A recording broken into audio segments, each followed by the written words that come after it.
Oke, kita mulai pembahasan kita. Anda mengirimkan satu artikel ilmiah yang jujur, topiknya ada di mana-mana tapi jarang kita pikirkan. Lignin. Betul. Ini kan semacam lem alami di setiap pohon dan tanaman yang bikin mereka kuat dan kaku.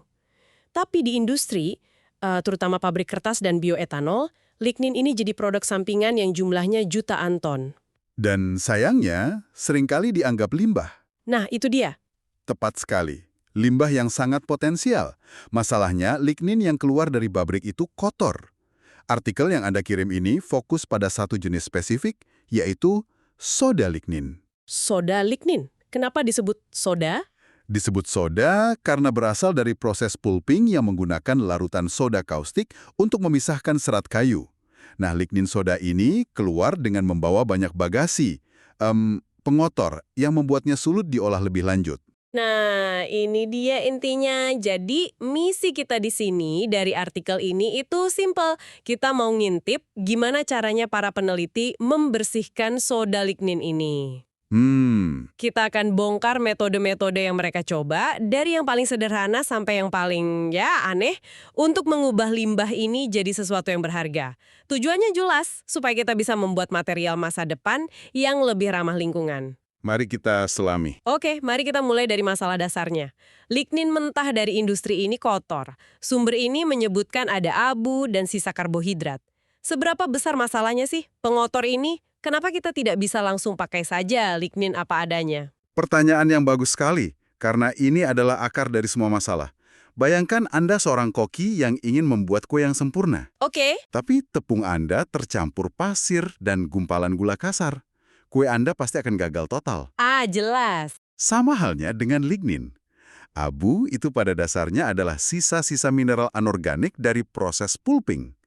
Kalau Anda mau membuat polimer atau plastik dari lignin, abu ini akan jadi titik lemah. Materialnya jadi rapuh, gampang patah. Ah, jadi seperti kerikil di dalam adonan beton ya? Mengganggu integritas strukturnya. Persis. Lalu ada sisa karbohidrat, atau gampangnya sisa gula. Gula ini bisa bereaksi secara tak terduga saat lignin diolah lebih lanjut, misalnya saat dipanaskan. Reaksi seperti apa? Reaksinya bisa menghasilkan produk sampingan yang tidak diinginkan, mengubah warna, atau bahkan membuat produk akhir jadi tidak stabil. Jadi kalau Anda mau membuat bahan kimia presisi atau material canggih, Anda butuh bahan baku yang murni, Paham. yang unik. Oke, jadi jelas masalahnya adalah kemurnian. Sekarang bagian menariknya, solusinya. Para peneliti ini menguji berbagai cara. Tapi yang bikin saya kaget, metode paling efektif untuk menghilangkan abu, si pasir dalam adonan tadi, kok kelihatannya sederhana sekali. Apa itu? Dicuci pakai air, cuma air. Serius, rasanya aneh. Para ilmuwan mencoba segala macam bahan kimia canggih, tapi ternyata solusinya ada di keran wastafel kita. Hahaha, kedengarannya memang begitu ya. Tapi ada triknya. Ini bukan sekedar dibilas. Prosesnya jauh lebih intensif. Oh gimana tuh? Artikel ini menjelaskan detailnya. Mereka menggunakan homogenizer bertekanan tinggi untuk memecah gumpalan lignin dan memastikan setiap partikelnya terekspos dengan air.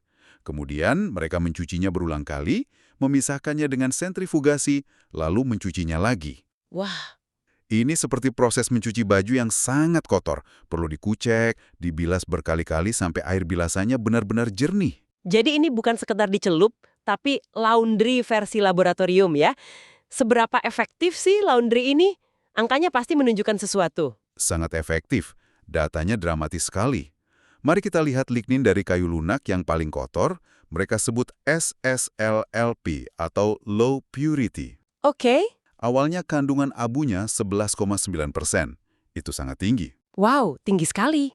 Setelah melalui proses pencucian yang lebih baik ini, hasilnya adalah SSLHP atau High Purity. Kandungan habunya anjlok jadi cuma 1,4%. Penurunan yang luar biasa kan? Tuh, dari hampir 12% jadi 1,4% itu sudah pencapaian luar biasa. Emang masih bisa lebih bersih lagi? Sampai seberapa bersih sih targetnya? Ternyata masih bisa. Mereka mendorongnya sampai batas maksimal. Mereka membuat versi Ultra High Purity atau SLUHP. Ultra high.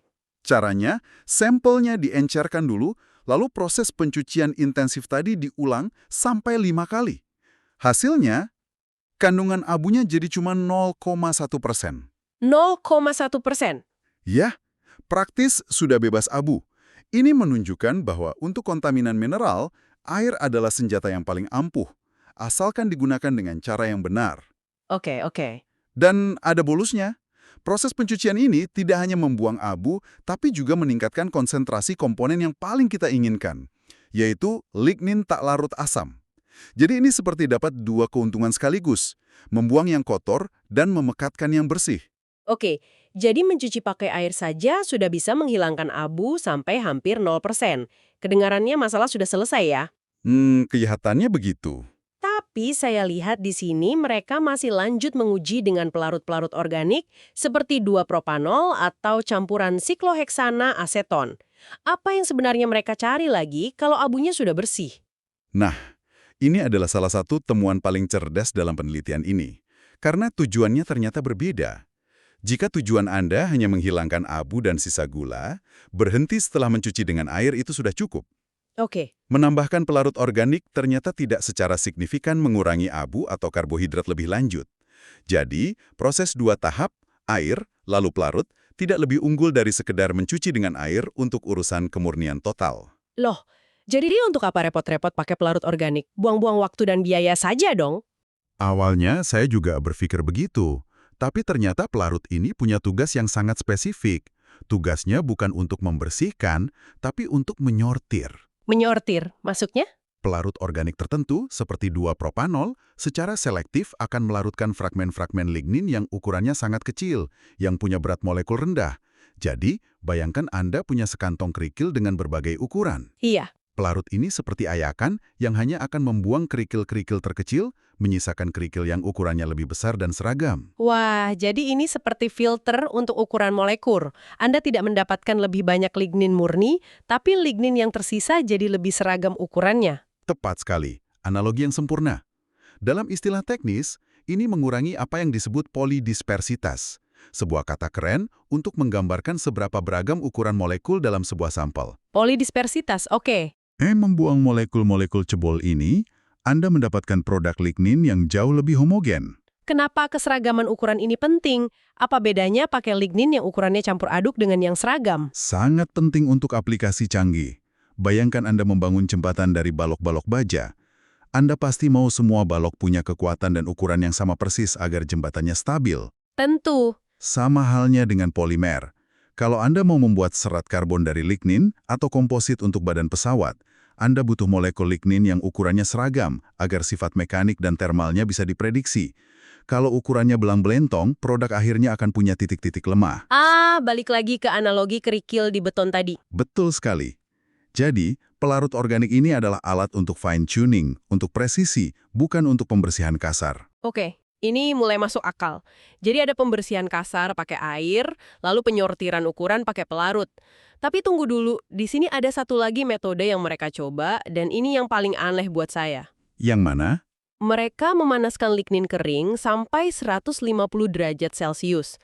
Ini kan proses yang disebut kalsinasi. Buat apa lignin dipanggang? Apa yang mereka harapkan terjadi? Nah, ini bagian yang benar-benar mengubah permainan. Kalau tadi kita bicara soal membersihkan dan menyortir, metode pemanasan ini tujuannya adalah untuk membangun. Membangun? Perlakuan panas ini punya efek dramatis pada berat molekul lignin. Panas memicu reaksi kimia yang disebut ikatan silang termal atau thermally induced crosslink. Ikatan silang, apa itu? Bayangkan Anda punya banyak utas benang pendek. Saat Anda panaskan, ujung-ujung benang itu mulai saling menempel dan menyambung, membentuk jejaring benang yang jauh lebih panjang dan kuat. Oh, oke. Itulah yang terjadi pada molekul lignin. Molekul-molekul yang tadinya terpisah atau berukuran kecil, mulai saling bergandengan tangan, membentuk molekul raksasa yang jauh lebih besar. Hasilnya, berat molekul rata-rata dari sampel lignin itu meningkat drastis. Jadi alih-alih membuang molekul kecil, Pemanasan justru menggabungkannya. wah, ini kebalikannya dari metode sebelumnya ya. Jadi kita bisa memilih mau membuang molekul kecil atau malah menggabungkannya jadi besar. Apakah efek memasak ini sama untuk semua jenis lignin? Tadi kan ada yang dari kayu dan dari jerami. Pertanyaan yang sangat jeli. Ternyata tidak sama. Efek ini jauh lebih kentara pada lignin dari kayu lunak. Kenapa begitu? Alasannya ada pada struktur kimianya. Lignin kayu lunak itu kaya akan unit bernama guaiasil, yang punya lengan kimia kosong yang reaktif. Saat dipanaskan, lengan ini mudah sekali menyambar lengan dari molekul tetangganya, membentuk ikatan silang. Mm-mm. Sebaliknya, lignin jerami punya lebih banyak unit siringil, yang lengannya sudah terisi oleh gugus lain, jadi kurang reaktif.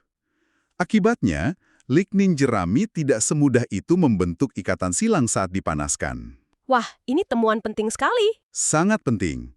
Artinya, kita tidak hanya bisa memurnikan lignin, tapi juga bisa merekayasa sifat molekulernya.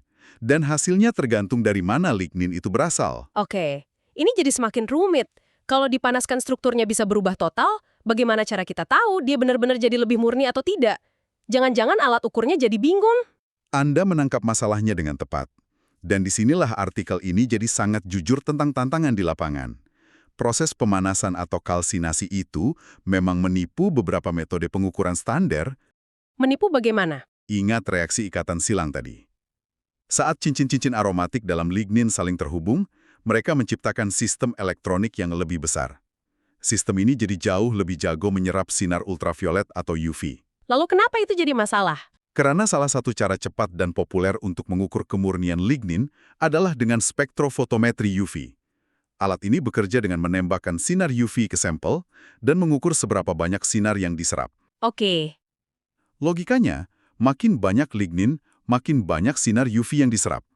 Tapi setelah dipanaskan, lignin yang sama jadi menyerap UV jauh lebih banyak, bukan karena jumlahnya bertambah, tapi karena strukturnya berubah. Alat ukur akan tertipu dan memberikan hasil seolah-olah sampelnya jadi jauh lebih murni, padahal kenaikan sinyal itu cuma ilusi optik di tingkat molekuler. Scan, adakah masalah dengan metode lain? Ada. Studi ini juga membandingkan dua metode kimia basah yang jadi standar industri, yaitu metode TAPI dan NRL. TAPU dan NRL. Keduanya pada dasarnya mencoba melarutkan semua komponen selain lignin, lalu menimbang sisa lignin yang tidak larut. Ternyata, hasilnya bisa beda jauh. Mereka menemukan bahwa metode NRL secara konsisten memberikan angka kandungan lignin yang lebih tinggi. Lebih tinggi? Iya. Bahkan dalam beberapa kasus untuk lignin jerami, metode NRL memberikan hasil total komponen di atas 100%. Di atas 100%? Itu kan tidak mungkin secara fisika. Betul sekali. Artinya ada yang salah dengan metodenya. Betul. Itu bendera merah yang sangat besar. Kemungkinan, metode NRL tidak sepenuhnya melarutkan komponen gula, sehingga sebagian gula ikut tertimbang sebagai lignin. Metode TAPI, meskipun mungkin sedikit lebih konservatif, dianggap memberikan hasil yang lebih realistis. Jadi ini pengingat keras bahwa cara kita mengukur itu sama pentingnya dengan apa yang kita ukur. Tepat. Dengan semua kerumitan ini, apakah ada cara yang lebih cepat dan bisa diandalkan? Kalau setiap sampel harus dianalisis dengan metode kimia basah yang lama, rasanya tidak praktis untuk industri. Untungnya, mereka menawarkan solusi praktis. Ini bagian favorit saya dari artikel ini. Mereka menguji penggunaan spektroskopi FTRII. FTIII, apa itu? Singkatan dari Fourier Transform Infrared Spectroscopy. Jangan khawatir dengan namanya yang rumit. Gampangnya, ini adalah metode yang menembakkan sinar inframerah ke sampel dan melihat sidik jari getaran molekulnya. Jadi seperti pemindai sidik jari untuk molekul. Tepat. Prosesnya sangat cepat, hanya butuh beberapa menit, dan tidak merusak sampel. Para peneliti ini mengambil model matematika yang sudah ada, lalu menyempurnakannya menggunakan data hasil pengukuran TAPI mereka yang akurat. Dan hasilnya? Hasilnya, mereka berhasil membuat model FTIR yang bisa memprediksi kandungan lignin dengan cepat dan dengan akurasi yang sangat mendekati metode kimia basah yang lambat itu. Ini adalah terobosan praktis. Oke, ini pembahasan yang padat sekali. Mari kita coba rangkum poin-poin utamanya untuk Anda. Silakan. Pertama, dan ini yang paling penting, kalau Anda mau membersihkan suda lignin dari pengotor mineral seperti abu, cara terbaik dan paling efisien adalah laundry intensif menggunakan air. Sederhana, tapi sangat ampuh. Betul. Lalu yang kedua, perlakuan lain seperti menggunakan pelarut organik atau memanaskannya, itu bukan untuk pembersihan dasar. Itu adalah langkah fine-tuning. Benar. Pelarut organik bertugas menyortir molekul berdasarkan ukuran, sementara pemanasan atau kalsinasi justru bertugas membangun molekul yang lebih besar lagi melalui ikatan silang. Dua strategi yang sangat berbeda untuk tujuan yang berbeda pula. Dan yang terakhir, hati-hati saat mengukur, jangan mudah percaya pada satu metode saja. Proses yang Anda lakukan pada lignin, terutama pemanasan, bisa mengubah cara lignin berinteraksi dengan alat ukur dan menipu Anda. Memilih metode analisis yang tepat dan memahami batasannya, itu kuncinya. Tepat. Sebagai penutup, ada satu pemikiran yang menggelitik saya dari artikel ini. Mereka dengan jujur mengakui bahwa semua metode pemurnian yang mereka gunakan itu tergolong ringan. Sebagian besar dilakukan pada suhu ruang. Tapi mereka juga mengutip penelitian lain yang menunjukkan bahwa untuk benar-benar memutus ikatan terakhir antara lignin dan sisa gula yang paling membandel, dibutuhkan kondisi yang jauh lebih ekstrim. Se-ekstrem apa? Kondisi hidrotermal, yaitu menggunakan air super panas sampai suhu 220 derajat Celcius. Wow, itu sudah seperti pressure cooker level industri. Persis, dan ini yang membuat kita berpikir, di mana titik keseimbangannya? Di satu sisi, ada keinginan untuk mencapai kemurnian absolut, 100%. Tapi, di sisi lain, untuk mencapainya butuh energi yang sangat besar dan kondisi ekstrim yang bisa jadi malah memicu reaksi sampingan lain. Jadi, Mungkin tujuan akhirnya bukanlah kemurnian total, melainkan mencapai tingkat cukup murni yang dibutuhkan untuk aplikasi spesifik yang dituju. Bisa jadi, cukup baik sebenarnya adalah pendekatan yang lebih cerdas dan lebih berkelanjutan, sesuatu untuk Anda renungkan lebih lanjut.